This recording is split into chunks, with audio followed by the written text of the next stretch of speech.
현재 미국의 국방부를 감싸고 도는 긴장감은 실로 경악스러울 정도입니다. 피트 헤그세스 국방장관은 전례 없는 강수를 두며 전 세계에 흩어져 있는 800명이 넘는 최전계 장성들을 다음 주 버지니아의 해병대 기지로 소집하라는 초유의 지시를 내렸습니다. 워싱턴 포스트에 따르면 이 지침은 전 세계 거의 모든 최고위 미군 지휘관들에게 하달되었다고 합니다. 대체 무엇이 이토록 중요한 일이기에 워싱턴 DC 지역으로 800명 이상의 고위 장성들을 불러 모으는 것일까요? 이는 군사 전문가들조차 형언할 수 없다고 입을 모을 만큼 이례적인 사태이며 심지어 일부 현역 장군들조차 이 소집의 정확한 이유를 알지 못해 혼란에 빠져 있습니다. 주한미군 사령관, 한미연합사령관 등 핵심 지휘부까지 포함되어 있다는 점에서 일각에서는 심각한 전력 공백의 우려까지 제기되는 실정입니다. 이 극도로 이례적인 소집에 미국은 물론 전 세계가 촉각을 곤두쓰고 있는 가운데 트럼프 대통령까지 정역 참석을 발표하면서 이목은 더욱 집중되었습니다. 특히 이번 소집 국면에서 주한미군과 관련하여 심상치 않은 징후가 포착되었습니다. 피트 헤그세스 국방장관이 강력하게 추진 중인 군 구조 개편 및 장성 감축 계획 속에서 주한미군 사령관인 제이어 브런슨 장군과 태평양군 사령관인 로날드 클러크 장군의 계급이 내부 문서상에서 사성 장군이 아닌 삼성 중장으로 잘못 기재되는 초유의 사태가 발생한 것입니다. 펜타곤은 단순한 시스템 오류였다고 급히 해명했지만 그 시기와 대상이 너무나 민감하기에 단순한 실수로 치부하기는 어렵다는 분석이 지배적입니다. 워싱턴 포스트는 클라크와 브런슨 장군 모두 지휘권 축소 가능성이 우려되는 직책을 맡고 있다고 지적했습니다. 특히 주일미군 사령부가 합동군 사령부로 격상되며 역할이 확대되는 추세와 대비되게 주한미군의 위상은 상대적으로 축소될 수 있다는 전망이 꾸준히 제기되어 왔습니다. 이러한 배경 속에서 오랜 기간 제기되었던 주일미군 4성, 주한미군 3성으로의 계급 조정 추측은 더욱 힘을 얻고 있습니다. 이는 한반도에서 미군의 전략적 중요성이 과거에 비해 상대적으로 줄어들고 있음을 암시하는 강력한 신호로 해석됩니다. 다만 이것이 단순히 병력 숫자의 감축이 아니라 첨단 역량 중심의 주한미군으로 재편하려는 움직임으로도 풀이되는데 국내에서는 오히려 우리에게 유리한 상황이라는 역설적인 목소리도 나옵니다.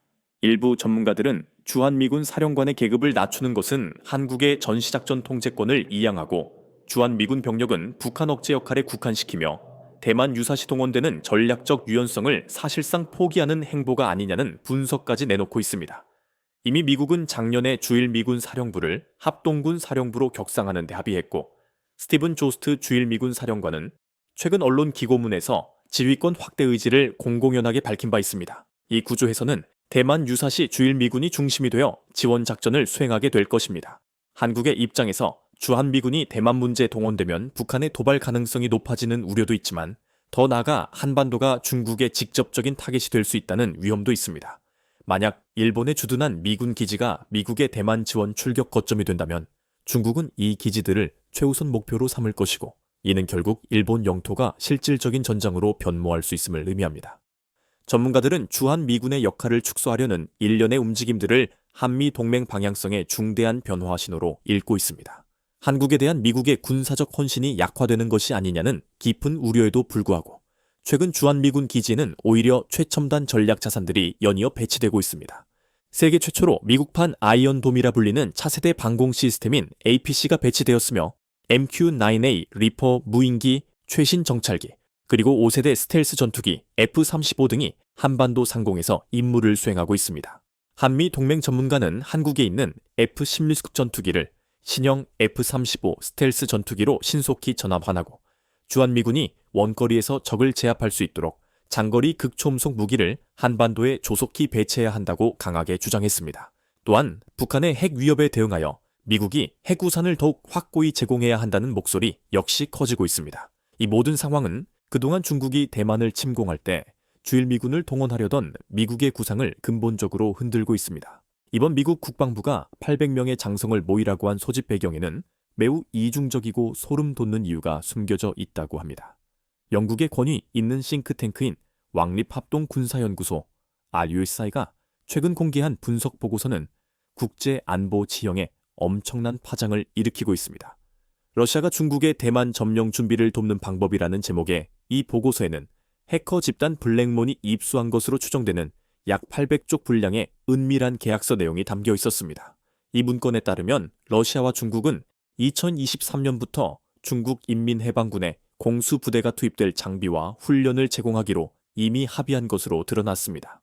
핵심 공급 품목은 BMD 서경량 수륙양용 강습 장갑차 수십 대, 경량 대전차 자주포, 공수 장갑차 및 지휘 관측 차량 등인 것으로 전해졌습니다. 전문가들은 이번 협력이 단순한 군수 물자 거래를 넘어 중국의 공수작전 수행 능력 자체를 혁신적으로 끌어올리려는 전략적 의도라고 평가하고 있습니다. 공중 강습을 통해 한국 비행장 인근의 기지에 장비를 투하하고 교두보를 확보할 수 있다면 이는 대만 주변 어느 지점에서든 초기 침투력을 극대화할 수 있는 치명적인 능력이 됩니다. 결국 트럼프가 전 세계 800명의 장군들을 한자리에 모은 것은 러시아의 전폭적인 도움 아래 중국이 대만 침공을 구체적으로 계획하고 있다는 절박한 정보 때문이었다고 분석됩니다. 지금이야말로 중국의 대만 침공 위협이 그 어느 때보다 현실로 다가오고 있습니다. 이러한 전운이 감도는 가운데 한국은 현재 트럼프 행정부로부터 기존 방위 분담금의 9배 이상에 달하는 엄청난 인상 요구를 받고 있습니다. 하지만 우리는 3.5% 이상의 인상은 절대 수용할 수 없다는 단호한 입장으로 버티고 있습니다. 이에 미국은 주한미군 병력 수를 감축하고 현대화 작업을 진행하는 동시에 한국의 자체적인 방위력을 더욱 키워 대만 유사시에 대비하도록 압박하는 것으로 해석됩니다. 최근 윤석나 국가안보실장은 의미심장한 발언을 했습니다. 그는 자주 국방의 길을 가더라도 핵 억지력은 동맹국의 핵우산에 기대는 것이 우리 입장이라고 밝혔습니다. 또한 조현 외교부 장관은 에너지 장관에게 한국은 사용 후 핵연료 농축 및 재처리가 필요하다는 입장을 전달했었는데 이는 주한미군 현대화와 더불어 북한의 핵 위협에 자체적으로 대응하겠다는 한국 정부의 강력한 의지를 내보인 것으로 풀이됩니다. 지금 당장 가장 큰 타격을 입고 있는 곳은 대만입니다. 대만에서는 중국과 러시아의 은밀한 침공 계획에 공포감이 팽배해지고 있습니다. 설상가상으로 대만의 세계 1위 반도체 기업 TSMC가 미국에서 운영하는 공장에서 막대한 손실을 기록하고 있다는 소식이 전해졌습니다. 대만 TSMC 미국 애리조나 법인은 지난 4년간 1조 7천억 원에 달하는 누적 손실을 기록했으며 심지어 작년 말 1공장을 가동했음에도 불구하고 사상 최대의 영업 손실을 냈습니다. 이는 대만보다 인건비가 훨씬 높고 설비 비용도 2배 이상 비싸기 때문입니다. 이 때문에 미국 관세를 내고서라도 차라리 대만으로 돌아가자는 자주 섞인 목소리까지 나오고 있습니다. 그동안 TSMC가 삼성전자를 압도할 수 있었던 가장 큰 이유 중 하나는 자국 내 저렴한 노동력과 정부의 전폭적인 지원책 덕분이었는데 미국의 공장 유치로 인해 이러한 결정적인 장점들은 순식간에 사라져 버렸습니다.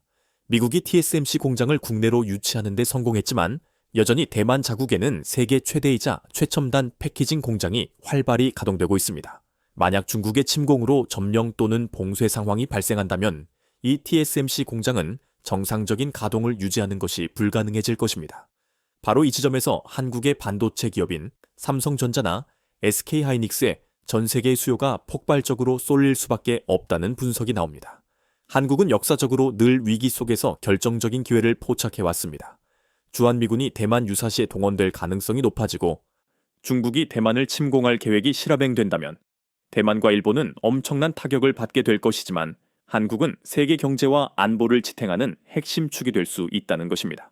또 다른 시각으로는 과거 육전첨 2호 전쟁 당시 일본이 미국에 무기를 팔아 막대한 이익을 남겼던 것처럼 대만 유사시에는 현재 무기 생산 인프라가 가장 잘 갖춰진 한국이 그 역할을 수행할 것이라는 전망도 힘을 얻고 있습니다. 한편 일본은 자신들이 7월에 미리 미국과 합의를 마치고 한국과 달리 자동차 관세 15%를 적용받게 되었다며 자부심 섞인 목소리를 내고 있었습니다.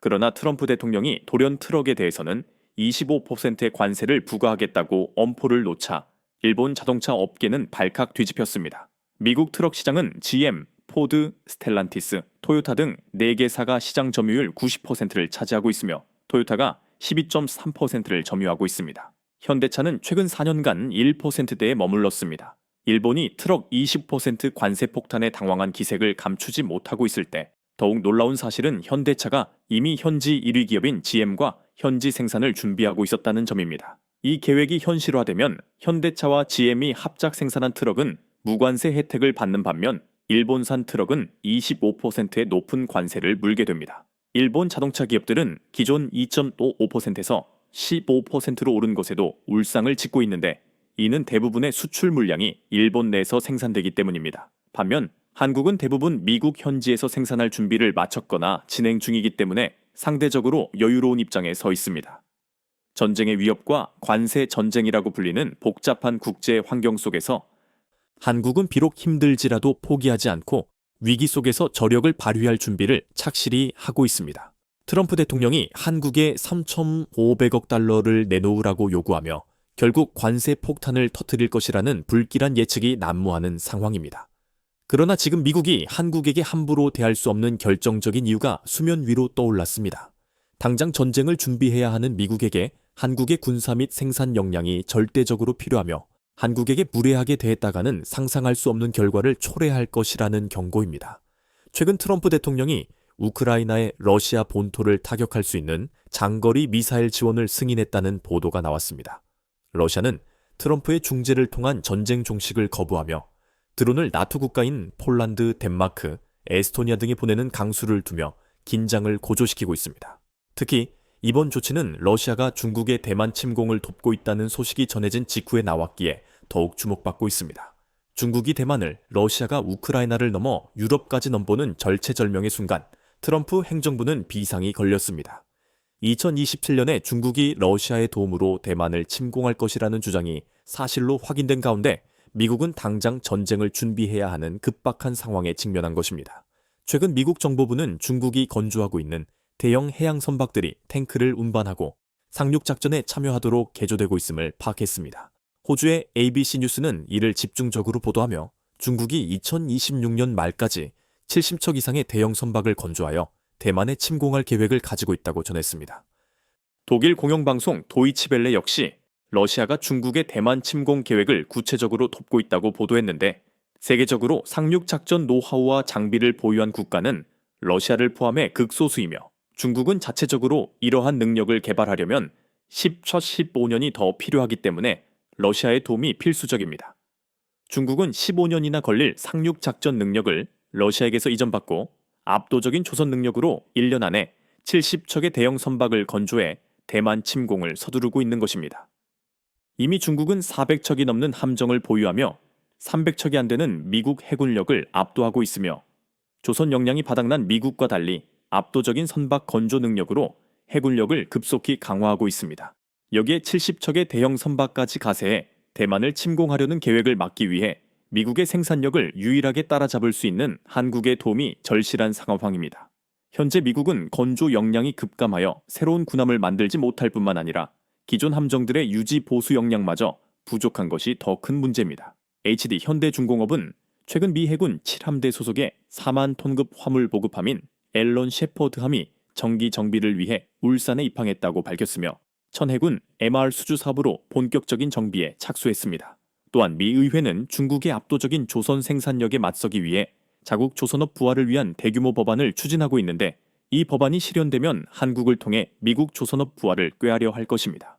미국 국방부는 방산업체의 미사일 생산량을 4배까지 늘리라고 요구했지만 이는 중국과의 잠재적 충돌에 대비한 무기 비축량이 턱없이 부족하다는 우려 때문입니다. 그러나 핵심 부품 부족, 제한된 생산 라인, 그리고 고급 기술자와 숙련 인력의 단기 확보 불가능성 때문에 이 요구를 즉시 충족시키기 어렵습니다. 결국 이 역시 한국의 세계적인 생산 능력에 의지할 수밖에 없으며 이미 2023년 미 행정부는 한국으로부터 포탄 50만 발을 대여한 바 있습니다. 한국은 전 세계 어떤 나라보다도 포탄과 미사일 생산 능력에서 월등히 앞서고 있기에 당장 미국이 전쟁을 준비하려면 한국의 지원 없이는 불가능하다는 말이 공공연하게 나돌고 있는 것입니다.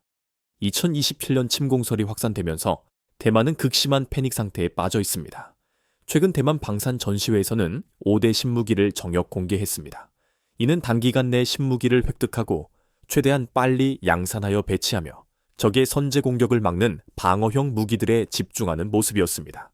전시에 참여한 대만 국방 관계자들과 방위산업 종사자들은 미래에 대한 깊은 걱정과 불안감을 드러냈습니다.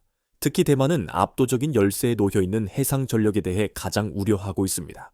대만은 과거 한국산 잠수함을 수입하려다 돌연 자체 건조를 선언하고 디젤 전기, 잠수함 하이쿤을 건조했지만 당시 한국의 기술이 유출되었다는 의혹이 제기된 바 있습니다. 하이쿠는 2024년 말 인도를 앞두고 기술적인 문제가 발생했으며 올해 말에도 인도가 불가능할 가능성이 높다고 전해지고 있습니다.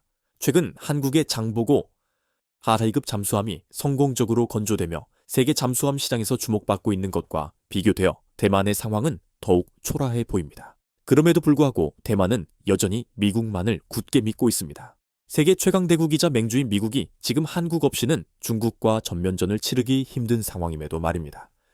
하지만 대만은 미국을 무조건적으로 믿을 수도 없습니다.